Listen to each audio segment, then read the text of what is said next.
1:15 बजे करीब मैं घर पहुंचा तो टीवी मैंने जब लगाया तो उस टाइम खबर चाह रही थी कि सी ब्लॉक में हमला हुआ है। तो अचानक मेरे जहन में आया, मैंने कहा हो सकता है कि वहाँ सी ब्लॉक में तो मसाजिद चंद एक ही हैं। थोड़ी देर के बाद उन्होंने कहा कि अहमदियों की इबादतगाह पर जो है वो हमला हुआ है। हम उसी वक्त पहुंच गए थे, शाम को यहाँ पे बुलाया गया था ये 5 बजे के करीब, और हम पहुंच के यहाँ पे हमने ये खुदाई का काम भी इसमें शमूलियत की है और सारे हम इसमें शामिल हुए हैं। उस वक्त एक गम की सूरत हाल थी। फौरी तौर पे यही था कि हम खुदा के हजूर सरबसजूद हुए कि खुदा ताला हमारे उन भाइयों को, उन बुज़ुर्गों को, उन बच्चों को खैर वफ़ियत से रखे जो उस वक्त दारुज़िकर और गढ़ी दूसरे मॉडल टाउन में अंदर मौजूद थे। उनके लिए दुआओं और सदक़ात के अलावा फ़ौरी तौर पे और कुछ नहीं था हमारे हाथ। 5 बजे के करीब जो है उस टाइम हमें कॉल आई थी कि कब्रिस्तान में जो है वो कुछ नौजवानों की ज़रूरत है। जब हम यहाँ पे आए थे तो उस टाइम तकरीबन हमने 40 के करीब जो है वो खुदाम हमारे यहाँ मौजूद थे। फिर हमने मज़ीद बुलाए थे कि उनकी मैयतों का, अपने भाइयों की मैयतों का इस्तकबाल करने के लिए उन्होंने अपने आप को पेश किया और अपने हाथों से जो है उनकी आखिरी आरामगाह को जो है उन्होंने तैयार किया। और तकरीबन 6 बजे के करीब ये जो अमल शुरू हुआ और 11 बजे के करीब जो है मुकम्मल ये जो था कब्रों का प्रोसेस था ये मुकम्मल हो गया जी। ज़ाहिरी बात है थोड़ा सा इंसान की रूह पे जो है ना वो असर करता है, लेकिन ऐसे अल्लाह के फजल से कोई ऐसे जज्बात नहीं थे कि जी हम ये करें वो करें, नहीं। कि सब्र और नमाज के साथ और दुआओं के साथ हम ये सारा जो वक्त था हमने गुजारा, और हर वक्त जितना वक्त गुज़रा है वो हमने दुआओं में गुजारा। जब ये ख़बर पहुंची रवा में तो एक वैसे जुमे वाले दिन वैसे भी छुट्टी होती है, लेकिन उसके बाद ये सूरत हाल थी कि हर घर में ऐसे जैसे मातम की सी पोजीशन होती है। हर घर में ये नहीं था कि आहो बका थी, लेकिन दुआओं में मसरूफ़ थे हर घर में। और ये हफ्ते वाले दिन सुबह फजर की नमाज से तकरीबन 1 घंटा कबल जो है वो पहली जो मैयत थी और रवा में इसकी आमद हुई थी, और ये प्रोसेस जो है सोमवार की शाम असर की नमाज तक जो है वो जारी रहा था। दूसरा हमला भी तकरीबन दोपहर 2:10 पर मॉडल टाउन में मौजूद अहमदियों की एक इबादतगाह पर किया गया। वलीद बड़ा था, उससे छोटी 3 बहनें हैं। शरारत जैसे बच्चे करते हैं बहनों के साथ, अकेला था तो बहनों के साथ हर वक्त छेड़खानी सी, शरारतें उसकी इस तरह की होती थी।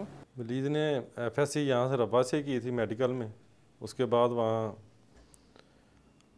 फातिमा मेमोरियल मेडिकल कॉलेज है प्राइवेट, उसमें दाखिला लिया, उसमें MIT मेडिकल इमेज टेक्नोलॉजी में, और पहला साल था। फरवरी में उसकी क्लासेस शुरू हुई थी। तकरीबन 1:35-40 पर फ़ोन आया था वलीद का कि मैं कॉलेज से नमाज़ पढ़ने आया हूँ, दहशतगर्दों ने हमला कर दिया है। फ़ोन की बेल हुई है तो मैंने उठाया है, तो उसने सलाम लेते ही मैंने सलाम लिया। उठाते हुए कहता, मामा फायरिंग बहुत ज़्यादा हो रही है, मामा आप बहुत दुआएं करो। ये बात हो रही तो बस बंद हो गया। फिर इसके पापा के साथ उसका रब्ता रहा। उसके बाद मेरा मुसलसल 3 बजे तक उससे रब्ता रहा है, 5-6 दफ़ा रब्ता हुआ है, और वो बताता रहा है कि अंदर बहुत ज़्यादा फायरिंग हो रही है, बहुत ज़्यादा ज़ख्मी हुए हैं और धमाके मुसलसल हो रहे हैं। 3 बजे के बाद मेरा फिर रब्ता उसके साथ मुनक़ते हो गया है। तकरीबन 3:30 बजे यहाँ से निकला हूँ लाहौर के लिए, तो रास्ते में मुझे मेरे एक अजीज़ हैं, उन्होंने इतला दी कि वलीद ज़ख्मी है और दुआ करें उसके लिए। फिर मैं वहाँ पहुँच गया हूँ तकरीबन लाहौर 7:30 बजे करीब, 7-7:15 बजे करीब पहुँच गया हूँ लाहौर म्यू अस्पताल। वहाँ पहले ज़ख्मियों में ढूंढा और जो डेड बॉडियाँ थी उनमें ढूंढा। उसके बाद डेड हाउस है म्यू अस्पताल, वहाँ गए हैं, वहाँ देखा, जाके वलीद को देखा, और बहुत ज़्यादा वो तो कैजुअल्टी और बहुत ज़्यादा ज़ख्मी हुए हैं।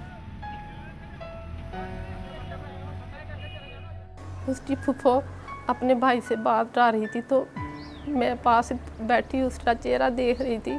जब उसने दम रहा के वलीद और रोने लग पड़ी तो मुझे बस उसी वक्त मुझे उस वक्त पता चला कि वलीद अल्लाह मियां को प्यारा हो गया। हमारे एक अजीज़ हैं, उनके साथ आखिरी बात हुई है, वो बताया कि मैं ज़ख्मी हूँ, खून ज़्यादा बह रहा है, दुआ करना मेरे लिए। और साथ ये भी कहा कि दरवाज़ा खुला लगता है हमारी तरफ, वो दहशतगर्द आ रहा है। उसके बाद फिर हमारा रब्ता नहीं हुआ, फ़ोन कॉल कट गई है। उसके बाद फिर रब्ता किसी का भी नहीं हुआ पलीत के साथ। उसकी 38 हुई है तदफीन। असर नमाज असर में। बहरहाल मेरा तो इकलौता बेटा था, मुझे तो बहुत दुख है उसका। और जो ज़ख्मी हैं बेचारे, जो सारी उम्र के लिए माजूर हो गए हैं, उनके लिए भी दुख है। अल्लाह ताला उनको भी सेहत दे।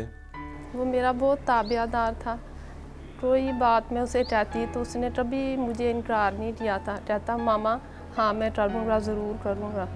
नहायत ही फरमाबरदार और अतात गुजार था।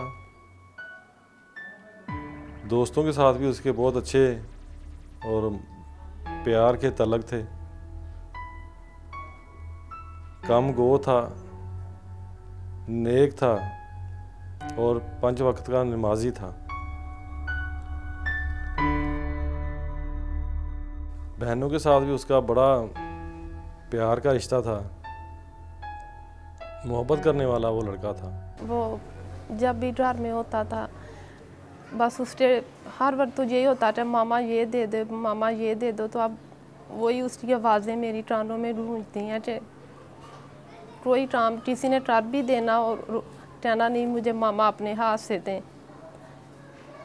ये मुझे उसकी बड़ी बात हर काम करते वक्त उसकी ये बहुत दिल में तड़प महसूस होती है कि वो मेरे साथ उसका बहुत ही ज़्यादा प्यार था। शरारतें उसकी ऐसी होती थी कि किसी को वो तंग नहीं करता था, कोई किसी के नुकसान में नहीं था वो कि किसी का नुकसान हो। सबसे अच्छी बात ये थी कि झूठ उसने कभी नहीं बोलना, साफ गो और अपनी अनाथ का बड़ा ख्याल उसको था। उनके वो टीचर और नायब प्रिंसिपल हैं वहाँ कर्नल साहब, उनका वो फ़ोन भी मुझे आया और वो उन्होंने ख़त भी लिखा और बता रहे थे कि बच्चे तो और क्लास फेलो उसके वो संभलते ही नहीं, हमारे से संभल ही नहीं रहे, रो रो कर बुरा हाल है।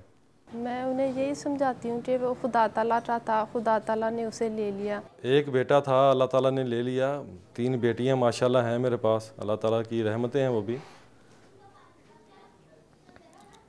कई बंदे ऐसे भी हैं जिनकी औलाद है ही नहीं। मैं तो चलो शुक्रगुजार हूँ कि मेरे पास 3 बेटियां तो अल्लाह ताला की देन है ना, जो रहमतें हैं अल्लाह ताला की। बस हमने अब सब्र करना है, अल्लाह मियां की रज़ा पे राज़ी हैं। पाकिस्तान में दहशतगर्दी का शिकार होने वाले अफराद और कुंबों पर मबनी हमारे हफ्तावार प्रोग्राम मुतासरीन का आज आपने 19वां प्रोग्राम देखा। अब तक नशर किए जाने वाले प्रोग्रामों से आपने बखूबी अंदाज़ा लगा लिया होगा कि दहशतगर्दी का शिकार होने वालों में किसी रंग, नस्ल, जिन्स, उम्र, गरीब, अमीर और मजहब व फ़िरक़े की कोई क़ैद नहीं।